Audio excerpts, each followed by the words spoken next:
What's going on out there, YouTube? It's SEL0320 representing JVS. So I'm back here again for another review, and this is a review for the movie The BLACKKKLANSMAN. Not to be confused with the 1966 joint, BLACKKKLANSMAN, but The BLACKKKLANSMAN. And this is all done by my man Spike Lee.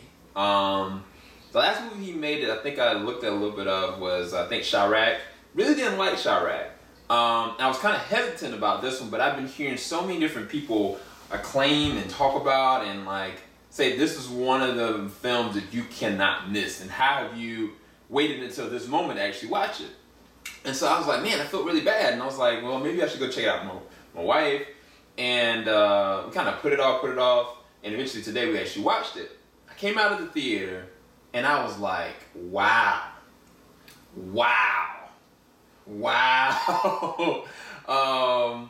So many different things are important, imperative to be able to be noted about this film, but I'm going to try to make sure I stick to my, critiquing and perception of this film so you guys can kind of get a real filtered review and not just one side of what I actually feel from the embrace of this film, because this film really allows you to be able to feel where Spike Lee is coming from. You can tell by the end of the film precisely how he actually feeling. Like throughout the film, like you're like, wow, that was a real jab there. Wow, oh wow, did they really go there with that? Wow, that script, that was, man, the context behind that reminds me of this is going on right now. And then you go to the very end, it's just like, whoa, this is real.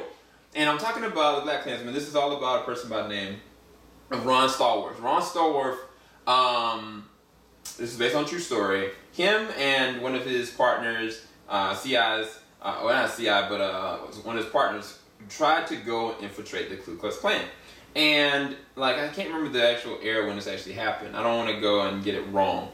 But this movie is actually starring my man, John David Washington, Denzel Washington's son, Adam Driver, Topher Grace, Alec Baldwin, which the beginning of the movie, man, when Alec Baldwin is actually talking, like I was feeling so disturbed. You'll get it when you actually see it. That's one of the things I can compliment about the visual aesthetic of this film. The visuals and the real footage that they actually use, like it's symbiotic. Like the very beginning of the film, it has Alec Baldwin monologuing and talking about one specific thing. But then you're getting to absorb all the imagery behind it and all the hatred and all the malicious intent behind it. And it's like, it makes you feel uncomfortable. Like, I think the best thing I can kind of compare it to, think about Willy Wonka and the Chocolate Factory. Willy Wonka's going through that tunnel and he's having this long dialogue and it's just so uncomfortable. You know what I'm saying? And that is where the imagery kind of comes out in such a really good way. It's flushed out very well. Cinematography is kind of generic in the sense of where they're actually doing stuff, but I think the way they're actually doing the storytelling and certain angles and kind of how like it plays emphasis on certain things. Like say if Ron is going and hugging a partner, or he's going and about to do something, like it'll point right to this moment and then it'll go from the side and you'll see it again. Which they don't do film like that anymore. I think the personal moments with, like, specifically with Adam Driver and Ron or John, when they're having their intimate conversations about certain things and what they're trying to do, when you're actually in the middle of what's happening with the Ku Klux Klan and what they're trying to plan to do in the context of this film, like, it is so, it's heavy. It's heavy and it's not like, it's not glorified and it's not over-colorified. Like, it's like, this is what this story is trying to tell you. And I think it's more simplistic, but at the same time, it is needed so you can be able to embrace everything that's actually happening. Now, acting is concerned. Adam Driver, John David do an amazing job. Heck, even Topher Grace. Topher Grace plays the role of man Duke. David Duke, who I don't want to go and give up what he is in this, but he's, quote unquote, the head leader of this Ku Klux Klan in the context of this story. And it's like, Topher Grace, like, he embodies the role. Like, I even looked at a picture of the actual person in real life, and he even looks like him. Like, it just was like, the arrogance and the misguided perspective of what you would consider, another person of color, ethnic, cultural integrity, like they just disregard that completely in their dialogue, and like he plays it up to a T.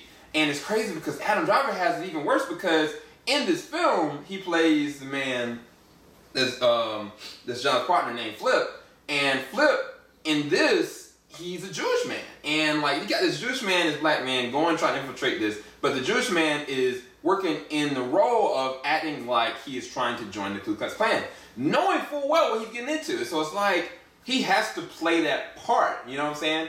And it's like Adam does such a great job of not overacting. What I mean by that is he could have came back and like every interaction with John, like he just starts disintegrating, like I can't handle this, I can't do this. That's not his body language, but the subtleness about their dialogue and how it's really hurting him and mentally making him readjust everything. One of the most key dialogues that I felt in the films when he was talking to John, and he said, I didn't even know how I kind of felt about myself being a Jew. I didn't even put too much emphasis on it, like I was born here. I didn't even have a mitzvah for myself. But yet now all I can think about every day is my heritage. All I can think about every day is how I feel about this.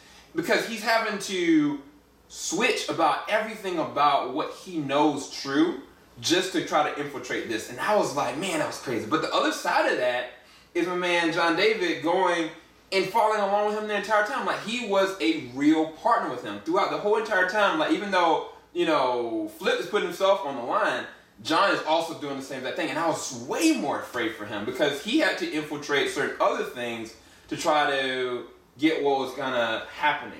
And Laura Harrier, I believe that's her name, plays the role of Patrice, and she's kind of like the leader of the student union that's trying to go and have all these different black activists go and present black power in the sense of what's happening in the era. And she kind of befriends John, and they kind of move forward with certain things. But I think that their dialogue was actually really interesting because it takes the different sides of it. Like John is on the side of the law, but he knows that the law is corrupt. He knows that he is fighting for and what he has to fight against on an uphill incline. And yet, his friend or girlfriend, Patricia, she is pro-black. Like she's not looking at it like, okay, all pigs, all police, all, people that are of the law are a part of this, movement that is against us. You know what I'm saying? And it's interesting to watch their back and forth dialogue, and I think it was really important because it shows that John is literally in the middle trying to make a difference. And so you're instantly embracing everything that he's trying to push towards, and you're praying that he doesn't compromise based on an emotional impulse or something that really moves him. Because one of the things they said in the very beginning, and I think John David Washington does such a really good job of in the very beginning, is when they were kind of interviewing him, letting him know, like, what if somebody called you the N-word on your job while you're working? What are you going to do about it? What if this happens and somebody pulls a gun on you? What if this happens? And like his answers are so, I don't want to compare it to his father, but he has the swag, the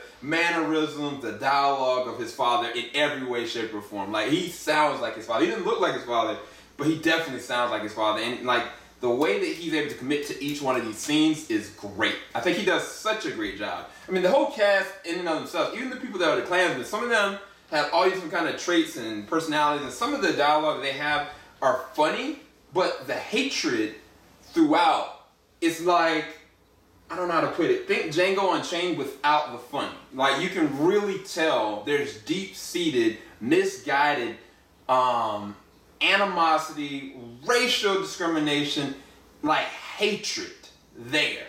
And it's like the acting, it bleeds through, and you kind of feel it.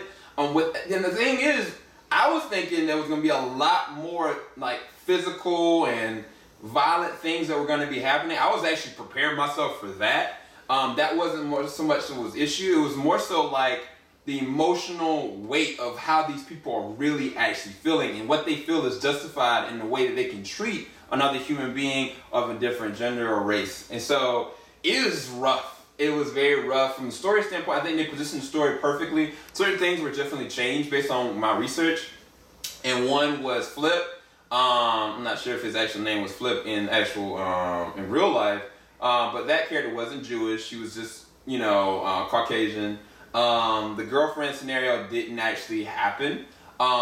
They just wanted to be able to add on something to attach these other different political people so that you can kind of see like how this could go flip from one way to another. And I think they actually positioned it very well in the sense that I was actually really worried for all of them. There was one situation where Patricia, after one of the meets and greets, like, is literally propositioned by the cops that, John is working with. And I was kind of just like, this is happening right now. And that's one of the things that's the core and the essence of how impactful this film is, because the truth of the matter is this movie takes place years ago based on the way that they play the setting, but yet the same exact things that are happening in this, the same exact profile feelings that these men are actually feeling can be shown in people that are actually not just in power, but literally just walking down the street and you wouldn't even know about it.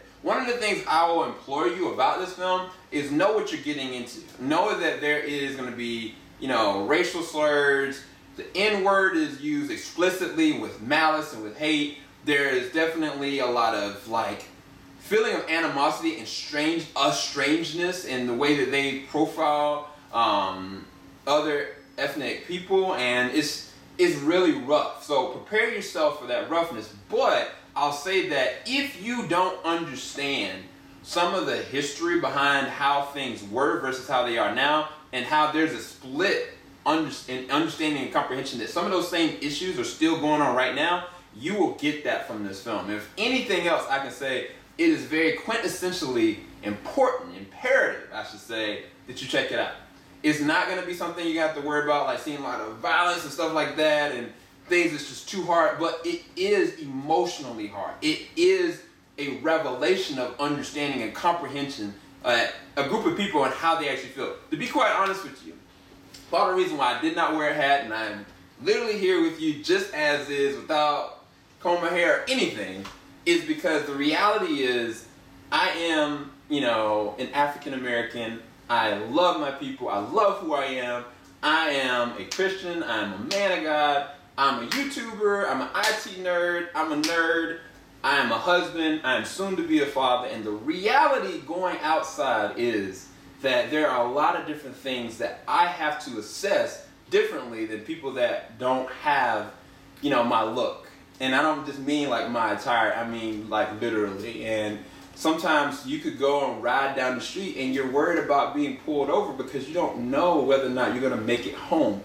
You can go into a corporate building or go into like a grocery store, and if you're dressed a certain kind of way, or you have your hat on, or you have your Beats on, or you have like maybe a hoodie on that somebody's going to assess, you're going to do something to them, or you're going to do something against them. And it's like, no matter how nice I look underneath, or no matter how my intent actually is, maybe I just want to go get some food, or maybe I just want to go to my job, or maybe I just want to drive to go get to my destination to go get something for my wife, people will still have that perception about me regardless of whatever I do. And that's the reality that a lot of people can't and won't grasp. But I think maybe certain nudges about this, and the understanding that even back then, this is even worse. I'm being quite honest with you. There's certain things they filtered in this one. But Spite is very evident by the end of the film of showing you certain consequences of those actions even back then that we have to rebuke and bind, because those are generational curses that we don't have to stand for. That doesn't have to be our America. That doesn't have to be us as a people. And so, God's not giving me a spirit of fear, and so He's giving me love and instruction and a sound mind. So I have to go and walk out in faith and knowing that I push love. I embrace my brothers and sisters regardless of what they look like. And so it's like, but if for a moment I can allow somebody to understand, how I feel, and, how I reciprocate love and how I navigate life, even, certain things that are happening that have happened, regardless if they're political, or regardless if there's things right out on the street, or regardless if they're in the church, regardless if they're in a song, regardless of whatever they are, I know how I feel. And it's important and imperative that I try to connect with you guys, that you might know and might have a better, broader understanding of the reality for different people. And that it is a different reality for everybody, unfortunately. But I think if we connect together, there can be a change, and there will be a change. And through God's grace, we can all be together. But God loves you guys, and I love you guys.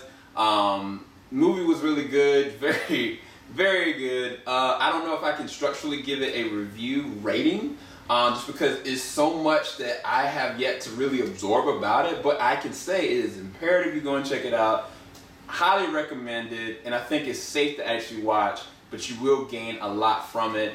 But just brace yourself for the amount of malicious and hatred that bleeds through, because the reality is those are people that do exist, and those are an ideal that we shouldn't stand for, nor should be celebrated, tolerated, or just allowed to continue. Okay? Keep it locked. JVS, we ain't gonna stop. Love you guys. Talk to you later. Peace.